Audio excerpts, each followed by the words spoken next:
There's lots of statistics showing that, especially for young people, like mental health is really deteriorating. Lots of people are stressed, lots of people are depressed. And we were asked, the panel, why do you think people are stressed and depressed? And one of the ladies on the panel said she thinks it's because of mobile phones and social media. And perhaps that is a part to play in it. But it was very frustrating for me because we live here in a society where it is increasingly impossible to do like simple things like buy a house and have security for a family, be able to get like a decent living environment. To get that, you need to work all the hours God sends, you need to get a really competitive degree. And I think it should be really, really obvious that a big part of the reason why people, especially young people, are having mental health problems is because it's increasingly impossible just to be able to afford the basics of life for most people. So I think we'll put up a little clip of me trying to convince the people on Question Time that mental health is not just because of phones and it's not just because of individual problems, but is related to societal problems. Oh boy, I can imagine what the reaction is going to be because I am used to this. When you try to tell people, take something that you're saying that seems so different from the way the current world they're told is the way it's supposed to be or the way it operates. There is this like an automatic nope, like a refusal to engage. There's always a negative dismissal in terms of like, can't do it, as opposed to like, this is a problem to look at it as a way to solve. And I can imagine that he's going to get some incredibly like knee-jerk reactions about how that's preposterous. It's just the way humans are. I think we need to talk about the unbelievably hostile circumstances young people face with regards to their economic futures.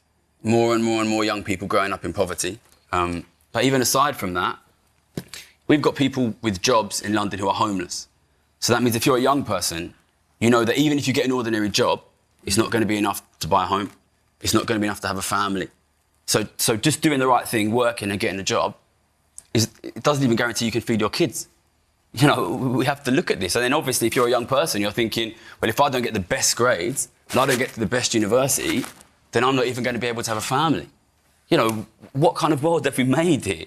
We need to look at we always look at the individual. This person has a mental health problem. This person has a mental health problem. It doesn't come out of nowhere. These people don't just suddenly get sick. My dad worked for the post office and he had a family and he bought a house and he has a retirement, he has a pension. Kids can't get that. Kids can't get that. Unless they make millions of pounds, they can't even have a family. It's ridiculous, It's not just a problem for individuals, it's a societal problem. Oh. We need to make sure young people have economic opportunity. That's hugely important. Of course, if people don't think they have opportunities in society, they don't work with the same type of motivation as if when they do. Just being depressed, obviously, has all kinds of knock-on effects of like how somebody interacts with the economy. But to the other part, the reasoning part, it's amazing to me how many intelligent professional people this falls on deaf ears. Somebody that we've met recently, I have a feeling would respond to this by saying, well, they can just live in their car and eat ramen and then get a interest-free loan and buy houses and start renting to people. Yes, we did hear something very similar to that. Why don't they just do that? Why doesn't everybody just do that?